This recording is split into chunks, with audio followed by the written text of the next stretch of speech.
let's work on trying to finish out this journal page. We're getting as close as we can so we can actually create a journal and start to see those journals fold in, because we're going to run into, I wouldn't say issue, but we're going to run into a decision that we're going to have, a business decision that we're going to have to make when it comes to getting this data. And I can't wait to talk about it, or at least like showing the data, mostly because we're getting data server side on this journal page.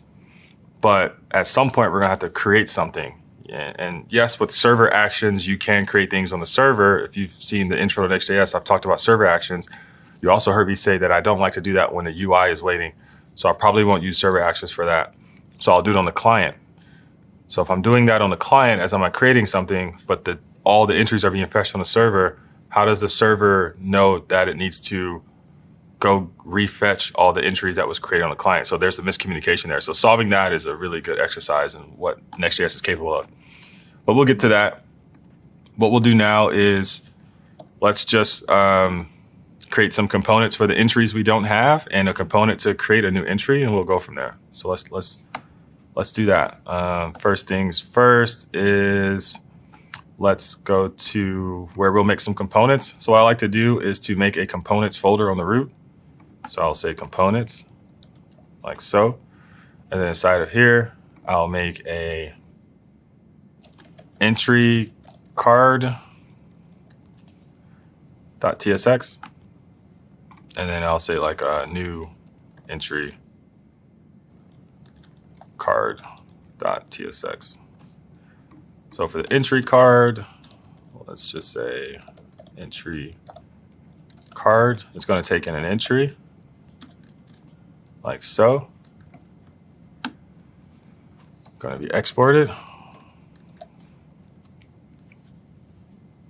And then for now, we'll just show the IDs. We'll make it look good in a minute. Let's just say entry.id. Super simple. And let me rename this so I spell it right. Entry card. And then for the new entry card, it's very similar. Actually, that's the whole point. It's supposed to look similar. It's just for a new card. This won't take an entry because it's creating a new one. And instead, we'll just say new entry, like that.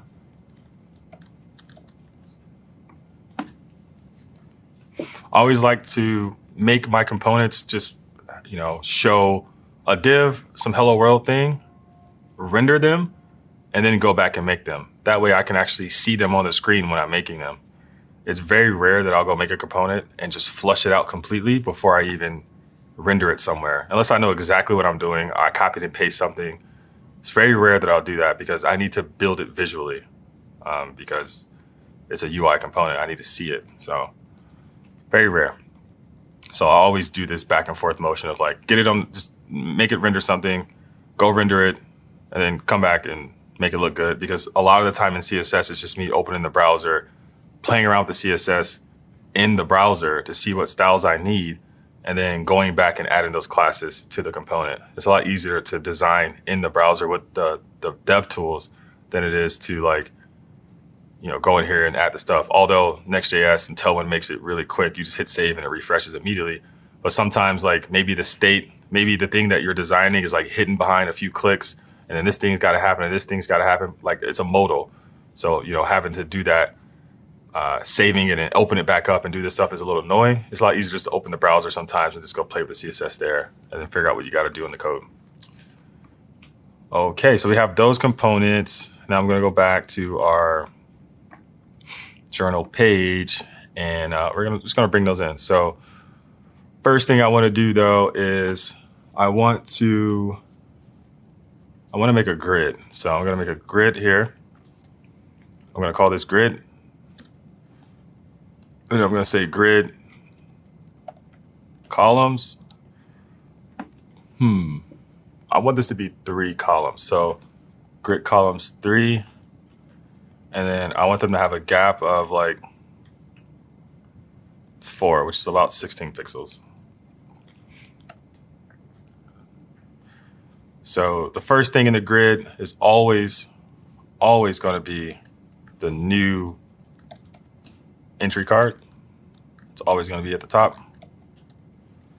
And then everything after that are just going to be the entries. So then I can just say entries like this and dot map, get myself an entry, and then just render out a entry card and pass in the entry as a prop. And if you really just hate that red squiggly, go ahead and give it a key of entry.id. Cool. I also prefer to do layout first before I do UI design, because I feel like layout affects the UI design when you don't have a design. Obviously, if you're at work and you already have a design, this doesn't matter. But if I'm designing, I'm just like, actually, I'll still probably do the layout first anyway, because it's a lot easier to do the broad strokes than do the details, than having to do the details, bring it into the layout just to find out like, oh, wait, well, that's not going to work. So I feel like you shouldn't sacrifice good layout for a design. The layout should come first, and then the details should come after. And that's come from somebody that knows nothing about design, so don't listen to me.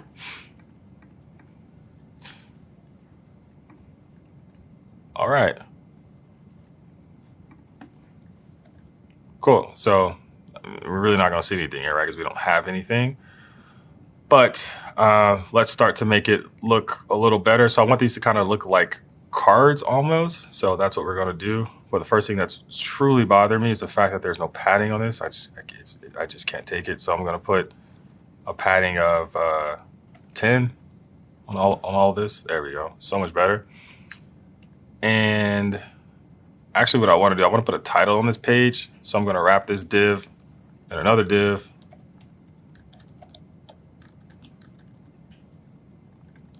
Like this. That way I can put like an H2 here that says like journal or, entries or journal. Something like that. Give it a class name. Let's try 3XL for the text. Let's do a margin bottom of like 8. See what that looks like. Yeah, there we go. But now I got to bring that padding up to the root div. There we go.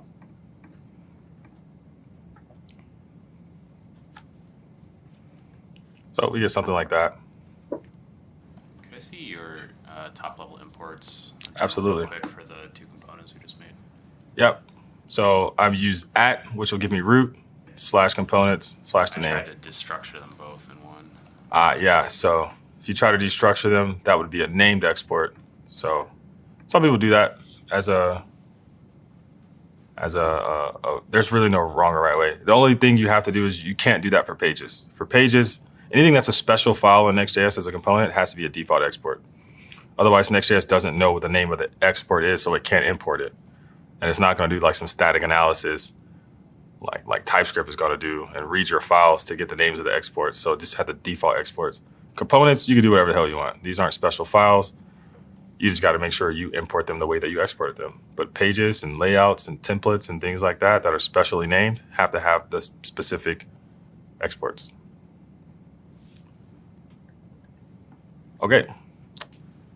Let's work on this card here. So I already have a bunch of, and this is where I said you don't remember all the CSS. So I'm actually just going to go see all the CSS I already made for this because it's a lot and there's no way in hell I'm going to remember all that or try to do it again. So here we go. It's actually, oh wait. There we go. So it actually kind of looks like this. Oops.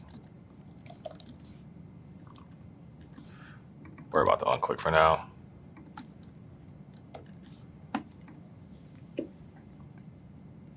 I mean, I guess it's not that hard now that I'm looking at it.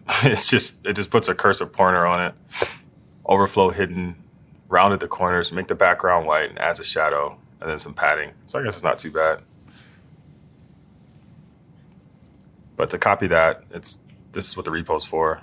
It's in the new entry TSX file if you want to copy that. You also don't need to make this look like exactly what I have. Like the style of this is not going to affect the functionality. So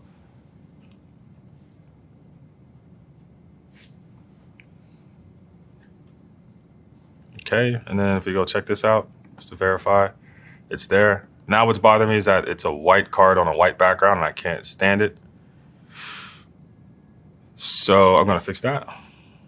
Inside of our page, I'm just going to give this a background of zinc dash. Let's start with like 500 and then add some opacity modifier of like 50. Let's just see what that looks like. Nope. Let's try 10. Absolutely not. Let's lower that to 400. Much better. Much better. Okay, and then we just need to give this a height of full. And nope, that still didn't work. It doesn't like that. And that's because this doesn't have a height of full on it. You know, I'm not doing all that. It's just gonna look like that for now. I gotta put a height full on this, and I gotta put a height full on this, and then it'll be good. That's just so much work. I guess I'll do it now that I mentioned it. Let's just do it. Height full on the thing in the template, and then we'll put one here too. We'll probably get some scroll too, I bet. A little bit of scroll, yeah. And that's because, so to fix the scroll, what you would have to do is just do some math, right? So you'd have to come here and say height is going to be calc 100 view height minus, what did I put for the thing? 60, right? Or, I'm sorry, you want to do that here. So you would still want a height full on this. And then you would say, this has a height of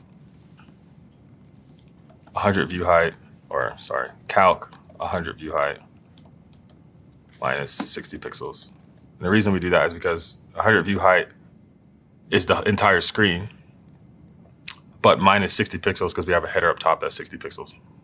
And there's no margin between them. So we just calculate that. And that's why I chose to do things absolutely positioned, because I could just do math and do stuff. But if you were going to make this, relative or mobile responsive, you probably couldn't get away with this unless you had like some crazy media queries. So there we go. No more scroll. Everything's exactly the height and width that it needs to be.